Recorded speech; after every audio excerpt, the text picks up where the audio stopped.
All right. Why the hell would we want to think about that? Really? Okay.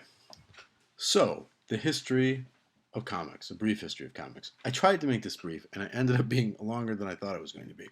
I think I spent a little too much time on some things, and I glossed over other things, but I think, hey, I'm going on sort of a little bit of prejudice of what I like, things that I think are interesting. I try to hit all the high points, and I think you'll learn some things that you probably never knew about comics. So here it is, a brief history of comics. Um, the funny thing is, I mean, before television and before there were other things for kids to do that were like games and video games and things like that, that type of entertainment, kids read comics. Comics were king. Um, Millions of kids read comics. In 1947, 95% of boys, 91% of girls ages 6 to 11 purchased comics. 87% of boys, 81% of girls between 12 and 17 purchase comics. That is huge. Um, Now we can argue as to why that has gone down quite a bit. I think you'll see as we go along in the presentation in the lecture why that could be. But still, these numbers were enormous. I mean, enormous. And I get a kick out of that picture. All these little kids just reading comics at the. So why? As that just flashed by. A couple things. They were cheap. I think they were timely, meaning there's a quick turnaround time with comics. You can something can be breaking, some event can be happening, and in 30 days you can have a comic book out. So there can be a fast turnaround time. And speaking of timely, here we've got Captain America. We're talking during World War II. Here he is. He's fighting. He's fighting Hitler. You've got other sort of heroes of the day battling Hitler and other menaces. Superman. All these people sort of. So when you can insert the hero into modern time or into your era, into your everyday life, makes it much more accessible. Kids want to read this.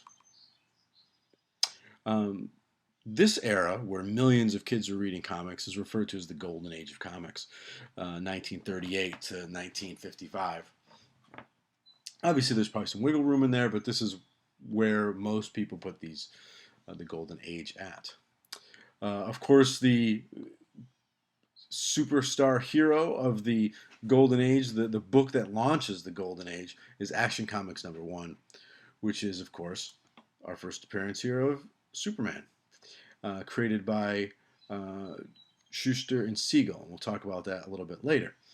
Now, this was huge. It was like, it was a superhero. There weren't a lot of superhero books out.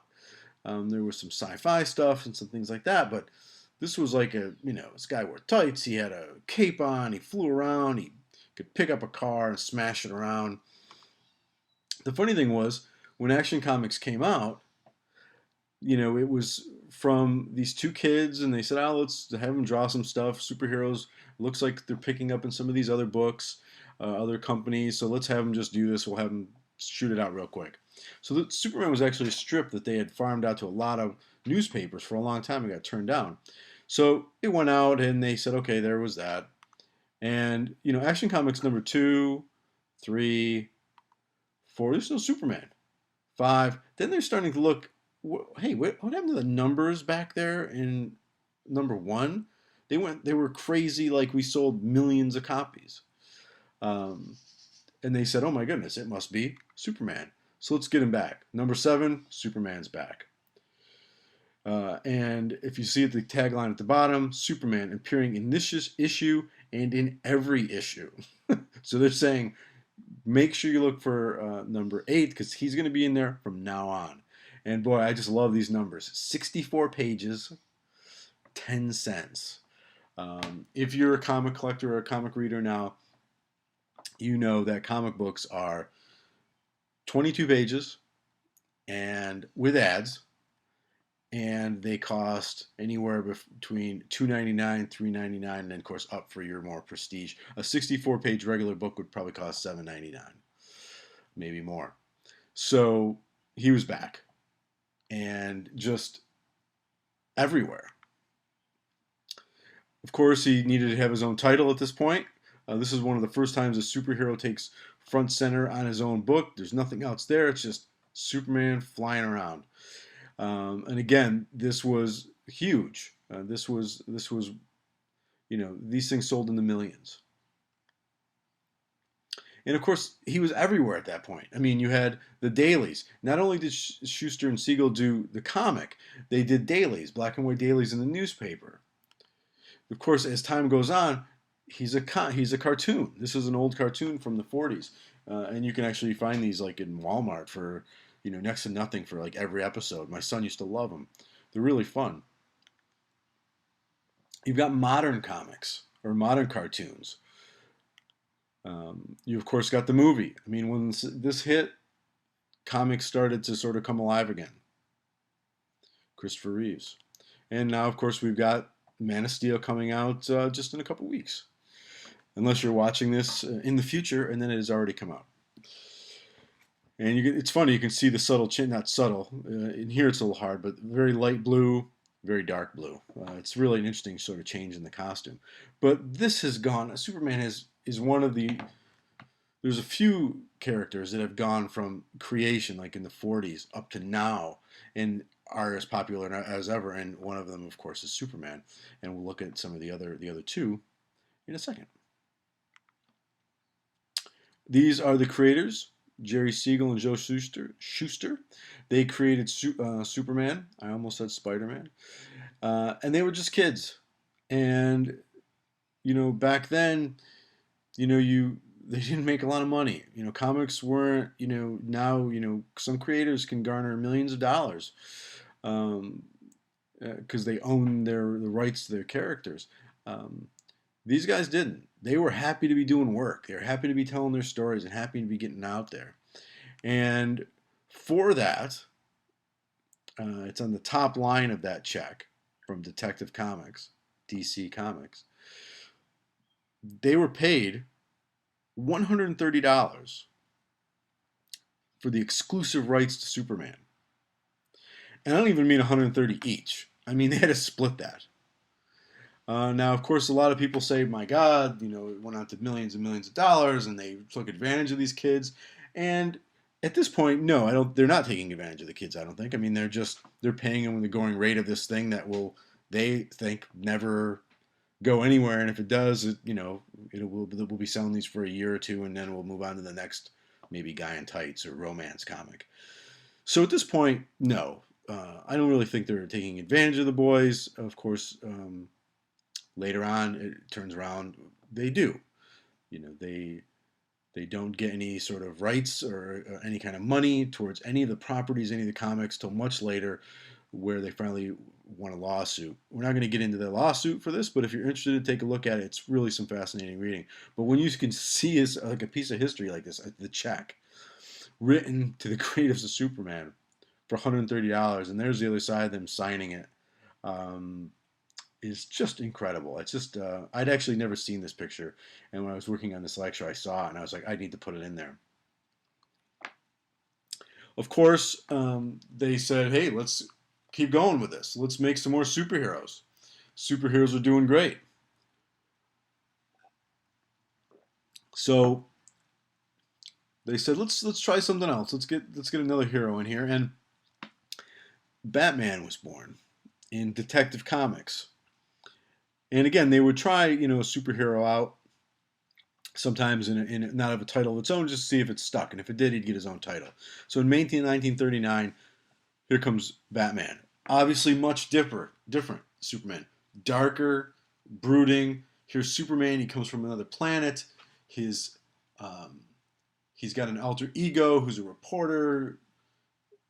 He's fighting for every man. In those days, it wasn't against aliens. It was against corrupt landlords and men who beat their wives. And here you've got Superman or Batman who is Batman because his parents were killed and grew up much darker and more along the lines of looking for justice and revenge than this sort of ideal that Superman looked up to. And then, of course, a little bit after that, he got his own book. And you can see things in his darker. Obviously, the Joker. Batman looked. He wore this mask, so it covered his face. He was secretive, always out at night. Much more, especially at the time, creepy. This wasn't Superman. This wasn't this hero they were used to.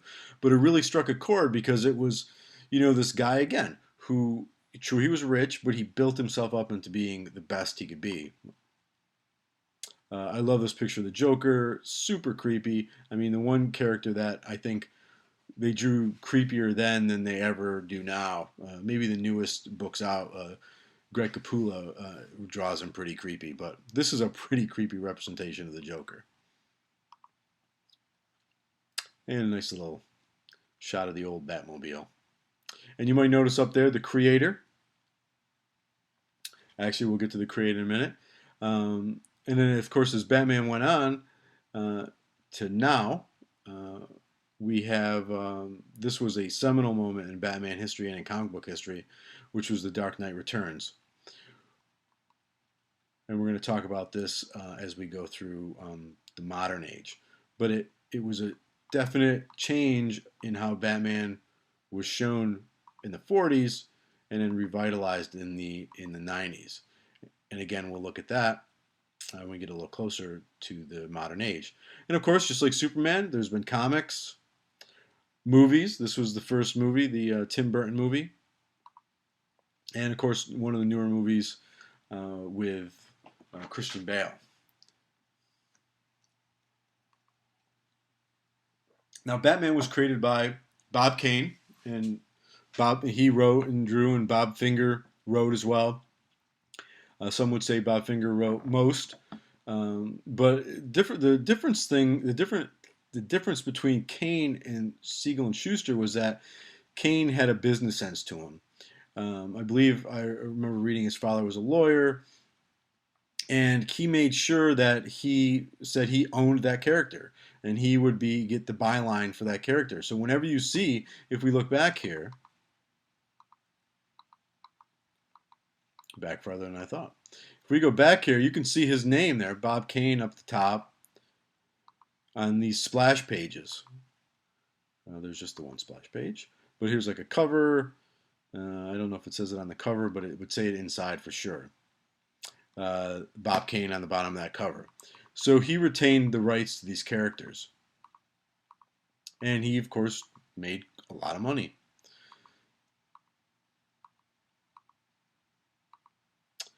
Now, as Batman was one of the top three, they actually call him the Trinity.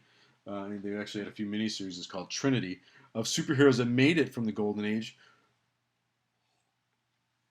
Wonder Woman is another. And of course, DC wanted to crack into the market of selling comics to girls. So they said, let's come up with this superhero who's a woman. And that's how Woman was born. Again, not in her own book at first. Here's some more modern drawings. She was an Amazon. She was from this island, and I can never pronounce it, but it was the Amazons where they all lived, and she was sent to, the United States with Steve Trevor to fight evil and bad guys.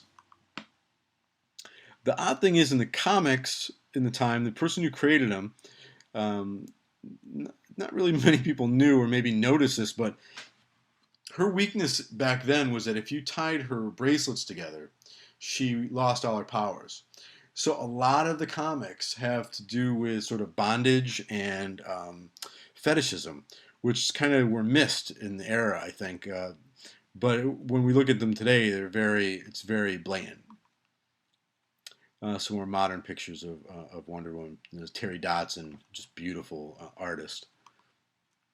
And of course, we know her. She hasn't had a movie yet. It keeps getting canceled, but many of us know her, especially if you're over a certain age. There was the TV show with Linda Hamilton. And this is the creator of Wonder Woman.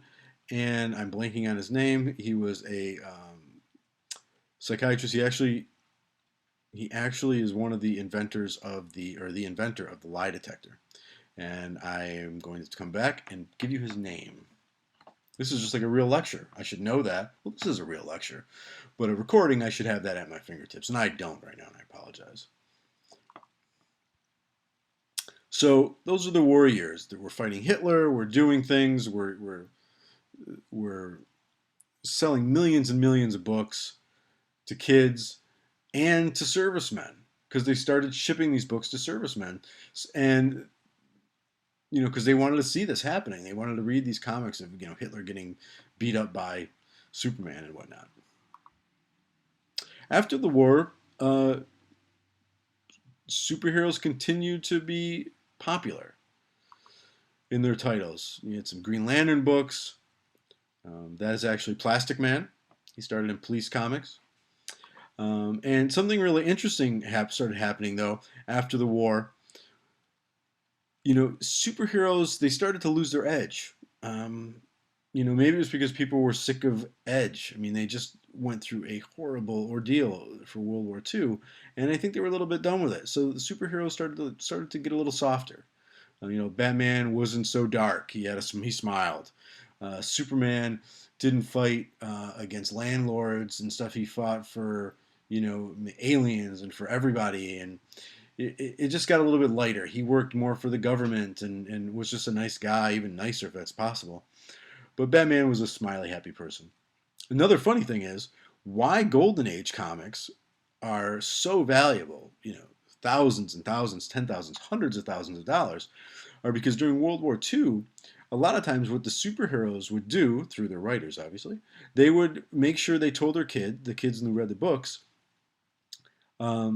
make sure you do your paper drives. And what that would be was just to turn paper in to be recycled, to be used into other things for the war effort. Well, of course, what their mothers would say would be awesome, and they would get all these comics and just throw the comics away. So Golden Age comics are fairly rare because people were throwing them away for the war effort. So that's why if you see a copy of like Superman number whatever early age, they're outrageously expensive. But there's no more of them out there. I always just got a kick out of this cover. Then another odd thing happened. After superheroes really started to mellow, a man named Dr. Wortham comes around, and he is saying that comic books are perverted and perversive, and they are corrupting the morals of our children. And he came out with a book, Seduction of the Innocent, The Influence of Comic Books on Today's Youth. And I've read some things, and I've listened to some videos and read some books that some people think he really did believe this, and he really did care about kids. But then again, I mean, you could care and still do the wrong thing and believe the wrong things. So he really started this witch hunt in the industry, blaming comic books, the evils of comics, on a lot of things. He went to some juvenile delinquent halls and whatnot, or juvie, and would ask kids what they read, and they would say comics. So he put two and two together, which is ridiculous because if that many kids, that statistic of all those kids were reading comics, odds are kids who were in juvenile hall read comics. So it was kind of a ridiculous thing to put together, but some people get things in their head and they get in their head. So so to him, Batman and Robin, it was a homosexual fantasy. Older man taking in a younger boy as I'm using air quotes, ward. Superman, I think he actually coined the term Superman complex of, I am better than everyone and nothing hurts me and I will save you all. I mean, so even Superman didn't escape his gaze. And of course, Wonder Woman was just a fetishist, perverted story of a woman with too much power. Again, these are all things that he was saying, not things that I believe, obviously. And of course, he some of his most bile went towards books from EC Comics by Bill Gaines, like super stories, uh, crime suspense, just because of the graphic natures. And this cover in particular, they actually had hearings, actual Senate hearings on this, where he was there and they were talking with the creator of this book, and he was doing okay, and then he kind of just he fell apart on the stand, and he just made himself and the industry look really bad. It was something like, do you think this is in taste? And the guy was like, Bill Gaines was like, yes. And they're like, how? He's like, well, I could have showed more of her head cut off or something. It was just so. I mean, it's funny, but it just was not what they wanted to hear, and because of that, I mean, comics took a really big hit. He presided over an actual symposium entitled "The Psychopathy of Comic Books," and he thought that comic books were abnormally sexually aggressive, and said that they led to crime. So now parents are they're ecstatic because they hated comics anyway. So now it was, if you read comics, you were deviant. So they actually came up with there was at first in 1948 an Association of Comic Magazine Publishers. And they came up with a code that you couldn't do this or that. And then in 1954 went a step further, and it came up with the Comic Code Authority. And this was from the Comics Magazine Association of America. And you would put this on, and you knew if this was on your comic, you knew it wouldn't disparage the government or police. It would show good moral fiber and just all happy, and nothing about drugs, nothing about sex, nothing, tone down the violence, just sort of water everything down. I mean, these are kids burning comics, and I guess they're having fun with it. I'm not quite sure, but they're burning thousands and thousands of comics. Well, this obviously did a number of things. I mean, it drove comics underground. Comics were now deviant. People who read comics were perverts. Some people still say that. No, I'm just kidding. So there's a huge decline in the industry. People get away from superheroes. They because you can't do certain things, so they go to there starts just to be a lot of westerns and romance comics and animal comics and things based off TV shows. Hundreds of titles canceled.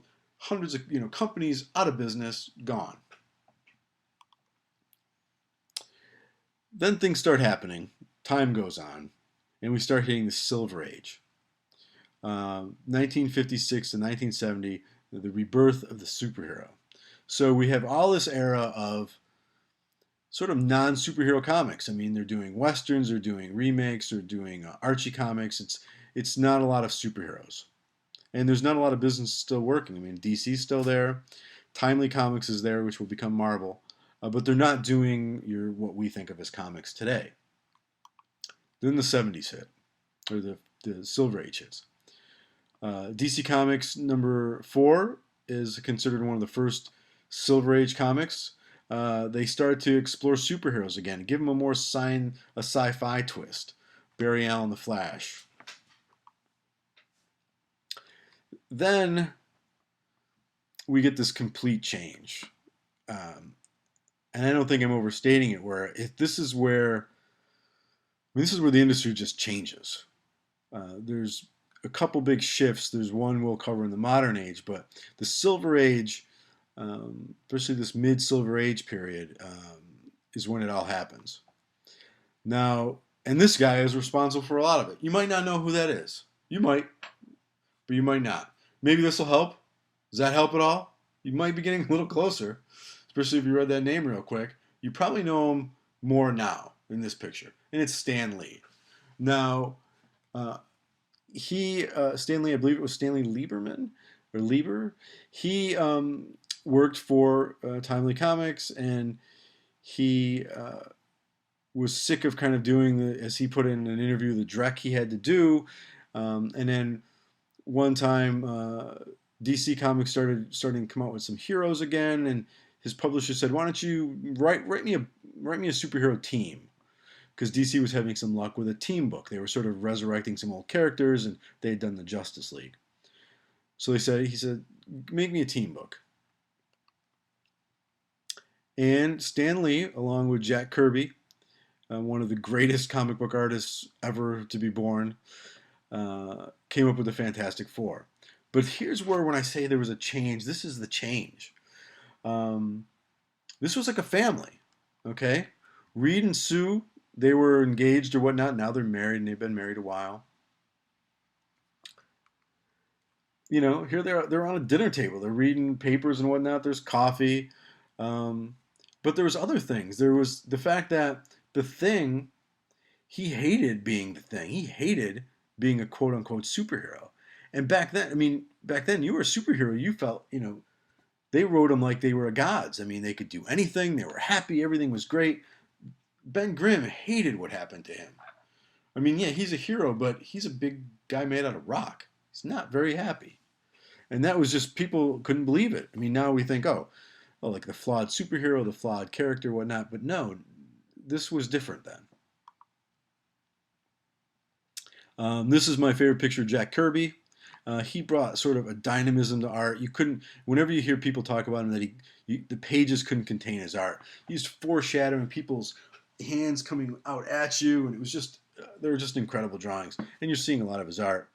And another person that worked with Stan Lee quite a bit was Steve Ditko on Spider-Man, which we'll look at. Again, just an amazing, just beautiful artist. I actually heard an interview I was watching earlier today where Stan was saying at some point Steve Ditko would draw an issue and then Stan would just write the words in it because it was just so beautiful, and so the story was there and he would just write the balloons. Now, this is an age of other heroes.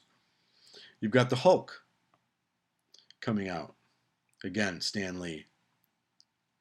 You know, David Banner saves this kid. He gets hit by delta ray or gamma rays, and boom, he turns into the Hulk when he gets angry. So a lot of these books are also this is the 60s. So we got counterculture starting to happen. Here's this guy who, when he gets angry, he turns into this big ball of rage. He turns green, and, you know, grown-ups hunt him down. But the one guy that understands him is the kid that he saved. So kids take a lot of forefront in Stan Lee's work. You know, if we look back to Fantastic Four, you've got Johnny Storm. He's a kid. You know, Sue. She's fairly young. I mean, these are younger people. These are people with problems.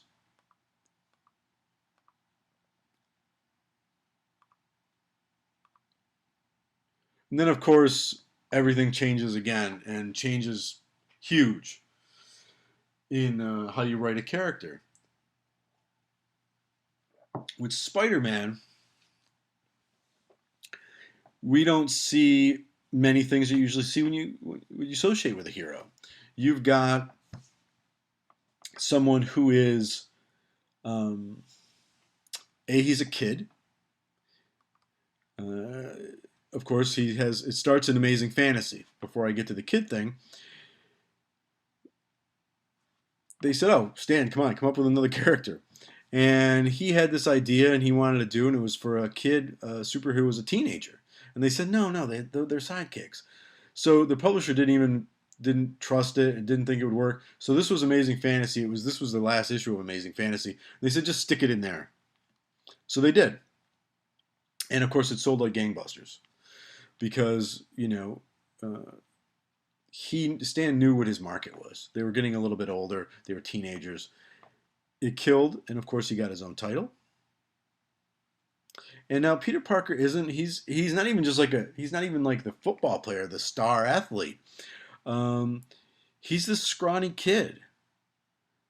He's this wallflower. Peter Parker, he's Midtown's High's only professional wallflower. I mean, he was a dork, right? He was a geek. And he was ostracized. And he was poor. And he lived with his aunt and uncle. He was a good kid, but he had problems. You know, it's this art is just so beautiful. You've got his Uncle Ben, you know, the simple color tones. Of course, that's all he could do then. And but he's smart, but he can't talk to women. He's getting hit around by this Flash Thompson, um, and he has problems. And then he gets bit by the radioactive spider, and he becomes Spider-Man, and he gets these amazing powers. And you know what?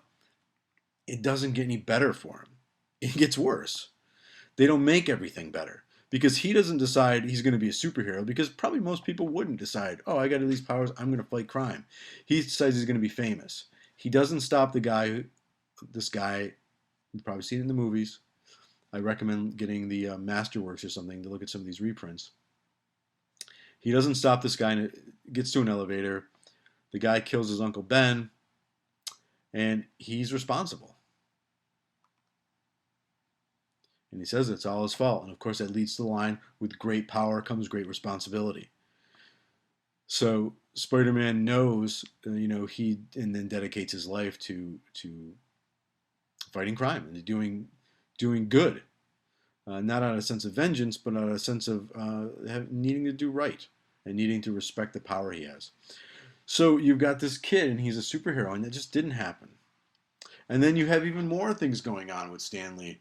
You've got and the creators. You've got Jack Kirby. You've got the X-Men, and this was like the '60s biggest. It was the thing that works perfectly with this whole social commentary. I mean, they're mutants. Everybody hated them. They were different. They had power, but they were disliked because they were mutants. They weren't normal humans. So they were persecuted.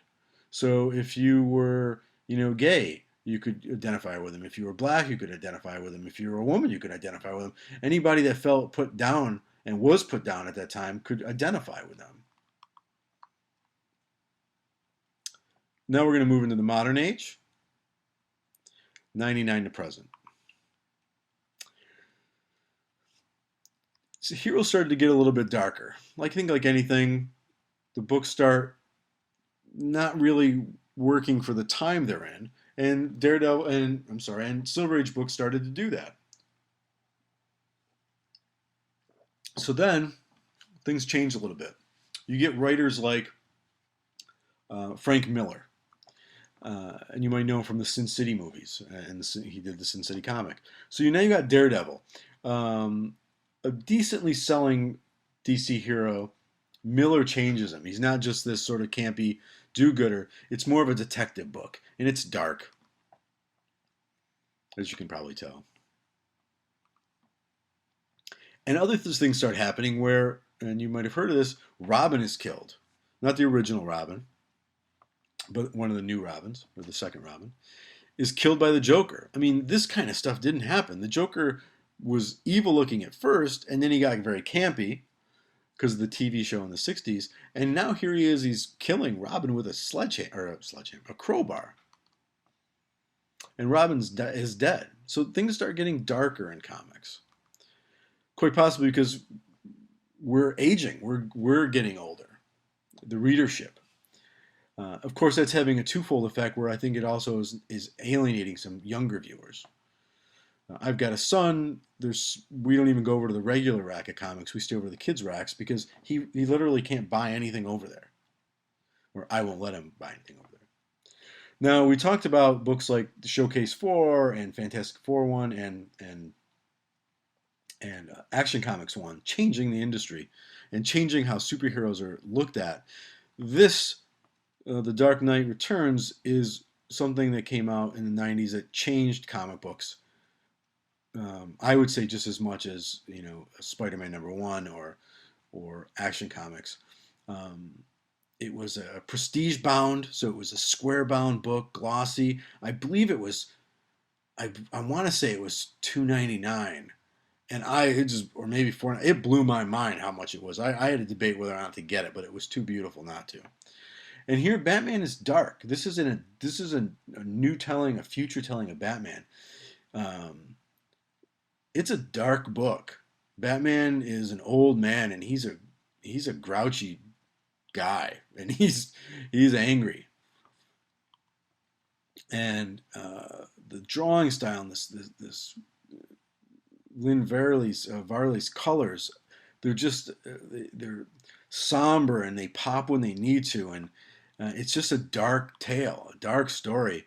I mean, some of the most amazing pages is of this Batman and Superman fight at the end, um, that are just incredible.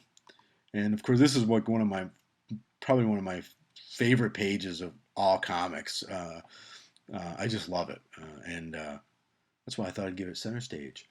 But here we're deconstructing these heroes. Where Batman is this, he's flawed. He is super flawed, and we're seeing just a different take on superheroes here. And then we go to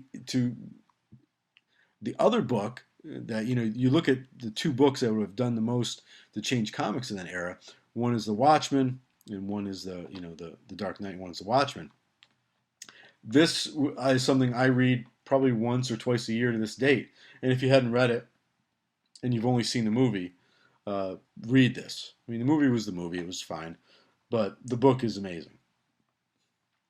And this was from a British writer and artist. Alan Moore was a writer. Dave Gibbons, the artist. This deconstructed heroes. Heroes now were flawed. They were a lot of times seen as part of the problem than the solution. And that was the whole message of the book. Don't give up. Don't have other people watch out for you. Watch out for yourself. So that's like the tagline, Who Watches the Watchmen? Again, this is a dark book. Heroes are imperfect. They do horrible things. It is deep and complex and one of the most amazing stories you'll ever read. And it elevated comics. I mean, it made it like, you read this thing multiple times just to make sure you didn't miss anything. Again, this is a superhero napalming people in Vietnam. A far cry from Robin and Batman with Santa, or Superman, beating up a landlord for charging being a slumlord. I mean, this is different. One of my favorite pages. It shows how Rorschach makes his suit, or his mask. Then things start opening up where comics can be more, and you've got books like The Sandman, this amazing tale of Dream, this entity who has these adventures and these things happen, and Neil Gaiman wrote it, and it can span like the Roman times or the future or now, and it's won so many awards. More, it's a beautiful book. Again, you can find these on Amazon or in the library, in trades that you can read. But again, here's these quote unquote superhero for this book. These are from like a Vertigo line of books that have these sort of independent edge to them. You had books like Swamp Thing. These are a lot by another Alan Moore book. Hellblazer, John Constantine. These darker anti-heroes. I mean, Constantine is one of the worst / best. He's probably one of my favorite characters, one of my favorite books. And he's, one of those heroes where you hear that he'll do anything as long to help you, as long as it somehow helps himself. So he's one of my favorite characters. Now, we jump even more, ahead, and there's so much more I could have covered in here, and it was just getting so long that I couldn't just keep going into more and more books, but I kind of wanted to jump ahead to one of the things that kind of really makes me proud to be a comic book reader and collector and things like this, is how comic books will always be relevant and always try to, maybe get the right message out there. Whether, some people say it's for sales, but I think it's, as being a creator myself, it's because I want to tell stories that could maybe help people or maybe inform people. Um, Comics don't shy away from things like the fact that there are people who are gay. Currently now in like DC and Marvel, there are a lot of gay characters. Batwoman, gay character. This is Wiccan and Hulkling from the Kid Avengers. And what I love about this is the writer, and I'm totally blanking on his name, but I love I think it's Matt Fraction. I'm totally thinking no Guggenheim.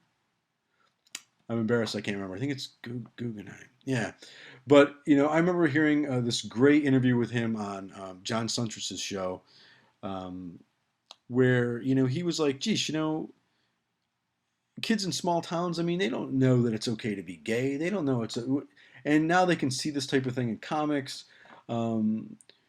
Where heroes are these, guys that kick butt, but they're also, they're gay. Big whoop-de-doo. Even in the X-Men, one of the probably biggest titles in comics, as far as sales go, there was a wedding. Two of the characters got married on the cover of Astonishing X-Men 51, and this just happened, I believe, last year. And lastly, again, I didn't know what to close on. There was 50 million things I could have closed on. Lastly, they're finally breaking down other barriers, even with religion. This is the first Muslim Arabic Green Lantern, and this was just came out. I think I want to say late last year, early this year, and it shows that just comics, they're timely. They they they read what we want to know about, or maybe what we don't know what we want to know about yet, and they get it out to us. Lastly, I thought I would actually add this last slide in, and we'll talk about this in class. We're kind of going back now, and the funny thing about this is going to be called Batman 66, and it's a comic book based on the old Batman TV show, but it's a digital comic. So it's really an interesting take on this whole thing we've been looking at. It's it's the old TV show, campy, probably have some different, maybe an edge to the stories. I don't know. Written by an amazing writer, Jeff Parker, and but it's only digital. So it's like it's old, it's new, it's digital. It's comic books' ability to reinvent itself and tell different stories from old mediums in new ways. So that is the brief or not so brief history of comics. I hope you enjoyed it, and I will see you in class.